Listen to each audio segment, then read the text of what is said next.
Welcome to Inspire Me with Jay. This is a podcast to inspire, uplift, show forth the love of God, and help usher in the spiritual awakening. Welcome to Inspire Me with Jay. I'm your host, Jay Spillers, author and teacher, and I have a guest today, Isabel. How are you? I'm really well, thank you. How are you? I'm doing good. So why don't you tell the audience a little bit about yourself? Well, I am a family celebrant and I live in the northeast of Scotland in a small village called Tarland. So, what my job is to officiate any rites of passages. So, from the happiest of days to the saddest of days. But I've got a real interest in end of life planning and planning for your demise. Where do you want to die? How do you want that to look at? And then after the last breath, what do you want your funeral to look at? The reason for that is I've planned 4 funerals in my life for my mother, my brother, and my son. And I know how difficult it is to do that when you're in a state of grief. Is that sort of like a death doula? Doula? No, a death doula is someone who will be with you while you are dying. So they'll sit at your bedside. It's quite a spiritual role. So that they might provide healing in the form of Reiki, massage, things like that. It's also somebody that you can talk to while you're dying, that you maybe have conversations with a doula that you wouldn't necessarily have with a family member. My role would be, before you reach that point of dying when you're planning ahead, basically. So I've had my end of plan set out, I think, since 2011, since my brother died. And also, before I became a celebrant, I worked in care management. So I worked with people aged over 65 and people who were physically disabled. And a lot of my clients were actively dying, but their families didn't want to have that conversation about, what they wanted their end of life to look like. And it's also thinking about the legalities. Certainly over here in the UK, without a power of attorney in place, no one has the right to make decisions for you if you lose capacity. So it's thinking about all the things that need to be put in place. And what I say to people is get your death planned so you can go on with living. Hmm. So, did you have a spiritually transformative experience? I did, and that was a way back. Well, I've always been spiritual, but I didn't understand that it was spiritual. I was never religious. Although, I did go to Sunday school and things like that, but religion never sat with me. But back in, oh, it was 2007, my friend took me to a spiritualist church in Aberdeen. And I kind of went there because just the word church put me off. And I was sitting there, with the arms folded and don't really want to be here. What's this about? Why did I agree to come? And then the medium, she came to me right away and she brought my mum through. And that kind of started me going down a spiritual path, although the church thing didn't resonate with me. And then I went on and I did my Reiki training. And it was in 2013, May 2013. And it was a gentleman called Andrew Steed, and he calls himself a Celtic shamanic practitioner. But he lived 17 years in the state working with a leader called Yellow Wolf, and he learnt the medicine ways of the indigenous people in America. And he was there for 17 years. And while he was there, he learnt about the powwow drums and the songs and the meanings. And he took that medicine back to the UK with him. So I went to one of his drum circles sitting around the drum, and I just liked his teaching around that drum, the meanings of the song. And it made me think about life in general, about our relationship with nature, our relationship with the spirit world, whatever you want to call it. And then he said, I'll be coming back in June. I'm hosting a fire walk And that had been on my bucket list for a long time. And I was like, well, I'm doing that then. And it was the fire walk that absolutely transformed my life. The teaching, before you actually walk the fire, that was incredible. So to give you a bit of my history, I was sexually, emotionally, physically abused by my father, and I'd spent my life hating that man. I'd also spent most of my life at that point in victim mode. Oh, woe am I, this happened to me. And it was a result of that firewalk, or rather the arrow break before it, because at that point I knew I had to forgive my father, but not for him, it was for me. So that kind of started that journey. So I did the firewalk, then I went on to do shamanic training and became a shamanic practitioner. But it was always Reiki and the shamanism, they just aligned so well for me. And that was a major transformation. So that took me out of victim mode into survivor mode, into thriver mode. So, do you use any of your spiritual um awakening and training to help people? Do you do like Reiki with people? Yes, a lot of the time they don't realize they're getting Reiki, especially for funeral planning meetings and after somebody's died.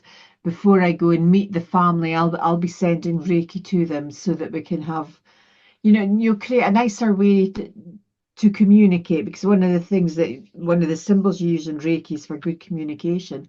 And a lot of times families will say to me, you bring something really special with you, but they don't necessarily understand what it is. But then there is some families that just get it. There was one lady, I wear purple quite a lot. And when I left her house, her husband had died. She said, it's not every day you get to meet a purple witch. Hmm. So, what do you do usually on a daily basis? Do you um in terms of spiritual practice, what do On you a do? daily on a daily basis, I go wild swimming. And that's where it starts there. I go into the water. It's a river that we go to, and go into the river. And the first thing I do is I get grounded with the earth. And then I bring that up to the water, surrounding, being supported by the water, and then the air, and then the fire. So it's the four elements. So I get grounded with them. But I would say my biggest spiritual practice is gratitude. It's living life from a place of love and gratitude. The sunrise this morning was absolutely spectacular. So I'm so grateful that nature had shared that with us. But it's also drumming. I run a drum circle, a shamanic drum circle. So we have a gathering every month. And each month I try and encourage other people to lead the circle, not just me, because I'm a believer in community. So that's a gathering of people who believe that there's more to life than what is on earth. Some call it spirit, some call it gods or goddesses, some it's the universe. I just speak about universal energy all the time. They might be religious, they might just be spiritual, but it's people that has just got this knowledge, just this feeling there is something greater than ourselves out there. I use journeying a lot to problem solve, to connect with my guides and power animals. If I've got a problem, I'll go on a journey and see if I can get guidance on how to solve that. But I would say gratitude is my biggest practice. Hmm. So do you do meditation? I'm not good at meditation. Journeying is more of my meditation. Although sometimes I find myself, I'll just drift away. Some might say it's daydreaming. That used to be in my school report as a child. That just always daydreaming. I wasn't. I had three imaginary friends as a child. It wasn't until I reached adulthood I realised that these imaginary children were guides. But I'm not brilliant at meditating, I have to say. I'd rather go on a journey. Hmm. So when you said you like firewalk, are you talking about like we walk on hot coals or something like that? That's right. Yeah, I've done a lot of fire walking. I haven't done recently, but I've done at least one, two, three. at least 20 firewalks. Hmm. But do you actually feel the heat?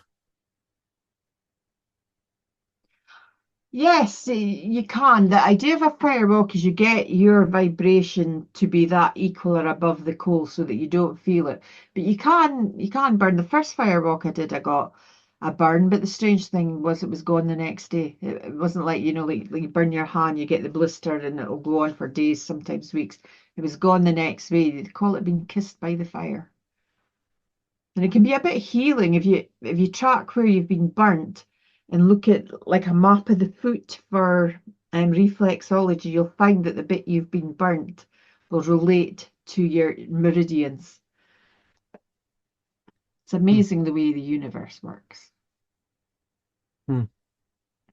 Do you feel more connected since your initial experience? Do you feel like you're always connected with the universe or God or something like that? Definitely. There's definitely a connection there. Mhm. When I got the idea to start a drum circle, I was actually in a spiritual retreat and it was like downloaded onto me. And I was given the vision of how it would look like, and I was like, "Oh my!" But I didn't think it was for me. So I told my friend, I said, "I've seen because I saw her there," and I said, "I think this is for you." And it's been held here and explained what I'd seen.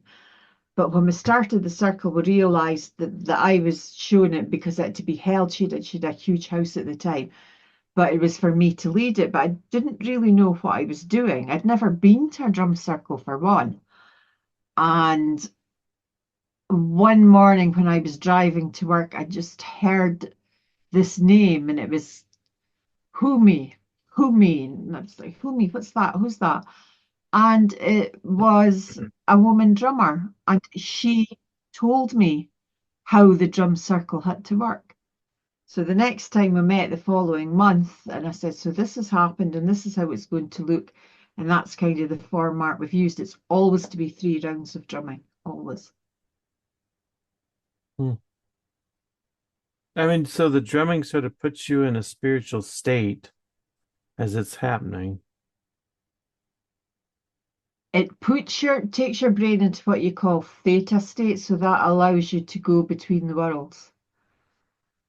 Hmm. And when you're doing a drum journey, you set your intention. So you've got your 3 worlds. So you decide which world you're going to be journeying to or in. You set your intention for your journey. So one of the things that I do with people that are quite new to drumming is we go and we find a spirit guide, an animal guide. So you set your intention, that's what you're going to do. I am journeying to the lower world to meet my spirit guide. And the 3 rules is set your intention, attend your intention, and trust. Trust is big. Just trust that what you're being shown is real. Mhm. But yeah, like the theta state is isn't that similar to the delta, where it's sort of like in between awake and sleep? Because like yoga nidra does tries to go to the theta state. Yeah, it's similar. With people who are trained to do theta healing, they don't need to do drumming or anything to get there. They are trained to take you into this theta state quite quickly and quite easily just by holding. I've experienced that kind of healing as well. It's pretty awesome actually. But my favorite too is the shamanism and the Reiki, and they work hand in hand. I went and did it's called Reiki drum healing training. So that is channeling the healing through your drum, and it's really powerful. Hmm.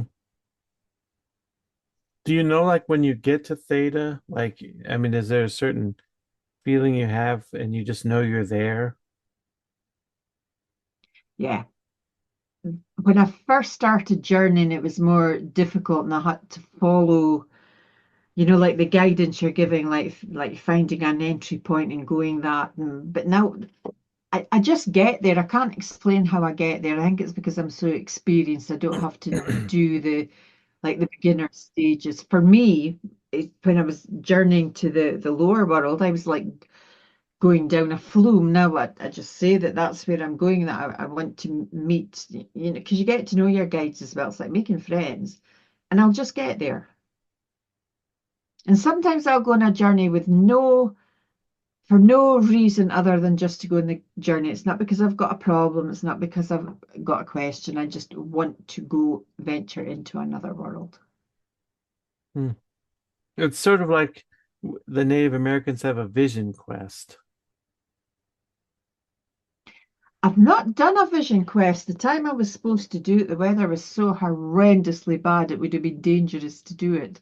But yeah, you can go on a vision quest. But with vision quests, you have to be fasting and things like that. You're not really using your drum, although you can take your drum with you. Hmm. Well, is it similar to, because you're talking about drumming like probably from the Native American perspective, right? But there's drumming in Africa too. The drumming is all over. There's similarities. People have a tendency to separate out shamanism. Shamanism is just like an umbrella term, and they separate it out into this is Celtic shamanism, this is First Nations, this is this, but they've all got similarities. And one of the things is the drumming, and it's just the type of drums that are different, but you're using it for the same purpose. There's a really interesting book and documentary, and it's called When the Women Were Drummers, and it goes into that quite well. Hmm. Well, so the drumming sort of puts you in a certain rhythmic, almost like a hypnotic state, kind of. Yeah, it's got to be a certain pace. You can't just sit and drum any old way. But you get different kinds of drumming as well, for different beats for the heart, for four stages, but the one for journeying, it's quite a fast beat. Hmm. Is that all you have to do? Do you just have to listen to it, primarily, other than set your intention beforehand? Yeah, and initially it's listening to it, but you become it. It's quite hard to separate yourself from the beat, and just everything around you just like melts away. It's just you, this beat, and where you're going. Hmm. No, is the drumming kind of similar to like in some forms of meditation, they have like mantra meditation where you just say the same thing over and over? Imagine it would be. I haven't done that. Although part of one of the Reiki workshops we did use mantras, but yeah, I imagine it would get you into a very similar state. But you can get into that theta state with breath work as well. Hmm. But my preferred tool of choice is the drum. I just love the drum or a rattle. A rattle's quite good as well. Can you actually drum yourself and do the drumming? Yes. Yeah, you don't need somebody to do it for you. Hmm. Will it work like can you listen to pre-recorded drumming and achieve the same thing or Yes, you can. But pre-recorded, it's got to be a really good quality recording, or it just sounds too tinny. Sandra Ingerman, that's my lineage. It's her teaching, and she's got some pretty good tracks for drumming. does she put her stuff on YouTube or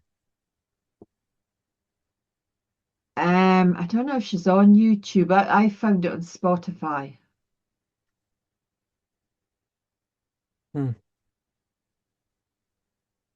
So have you written any books? Are you doing any um l- podcasts or anything related to your spiritual journey and teaching others?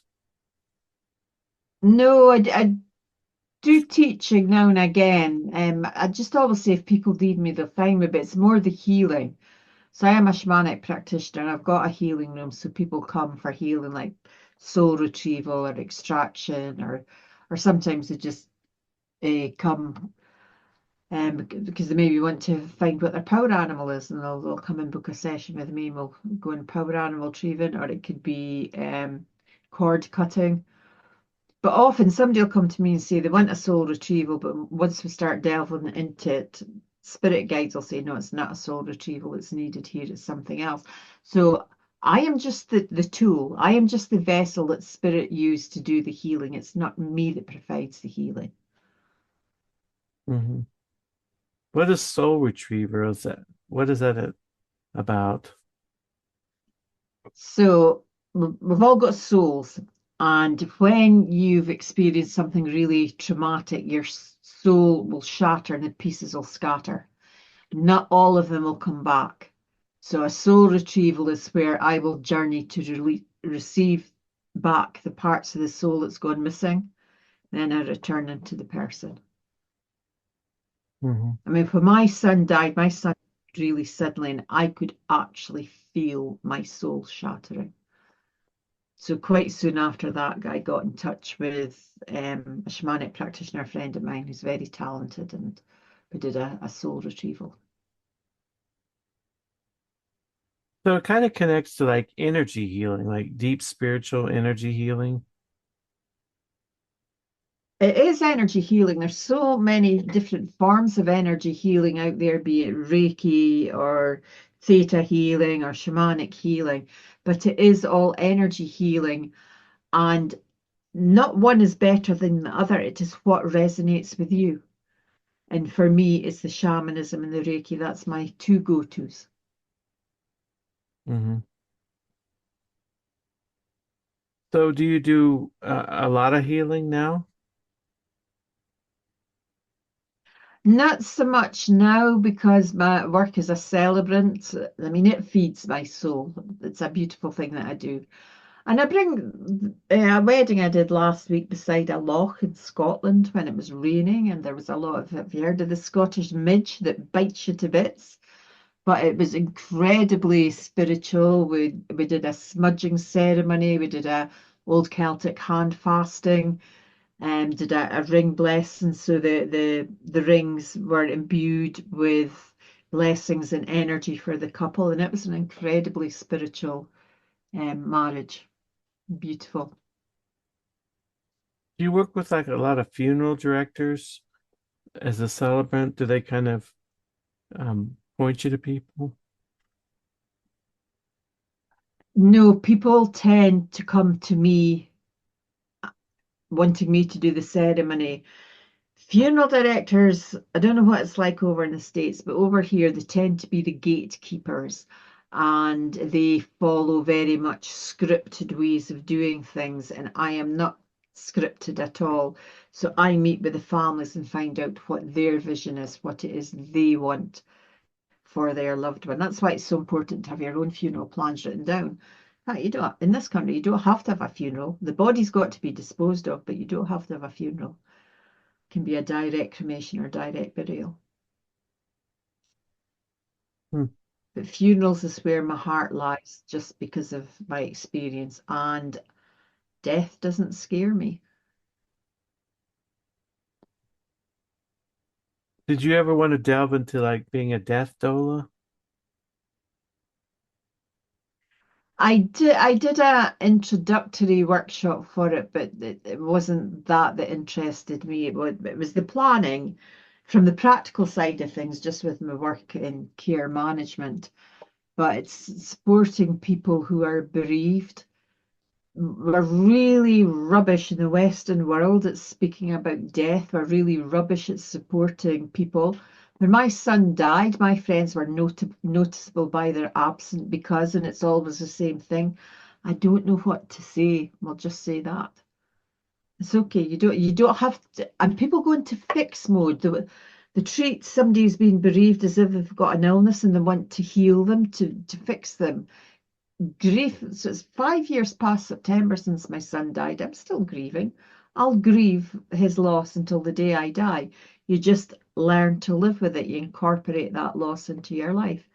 And that's why I like supporting people and giving them permission to grieve and let them know there's no right way or wrong way to grieve, and shed your tears freely. It's love dripping out of your eyes. Hmm. So is there anything you'd like to leave the audience with before we close out today?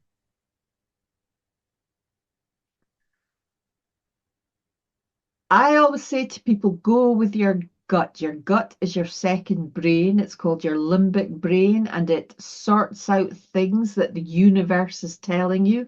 And if your gut is saying do something, do it. If your gut is saying don't do it, don't do it. But find something that resonates with you. And if somebody tells you you're wrong, it's you're not wrong. You've got one perspective, they've got theirs, and they can both live in harmony. And be grateful. Well, thanks for being on today. It was a pleasure to have you. Thank you for having me. It's been a joy. Have you ever wanted to learn to meditate? Check out my book, Meditation for Everyone: How to Quickly Have a More Peaceful, Mindful, and Fulfilled Life, and support this channel. With Meditation for Everyone, you will learn to quickly and easily meditate, relieve stress and anxiety, alleviate depression, and have more joy, peace, and relaxation. What you will learn: mindfulness, the art of stillness, step by step on how to meditate, strategies for overcoming challenges to meditation, and much more. D. Mason said this is a nice meditation book, even for those already meditating. I agree with the statements that it will help to have a more peaceful, mindful, and fulfilled life. 4.6 star rating, available on Amazon.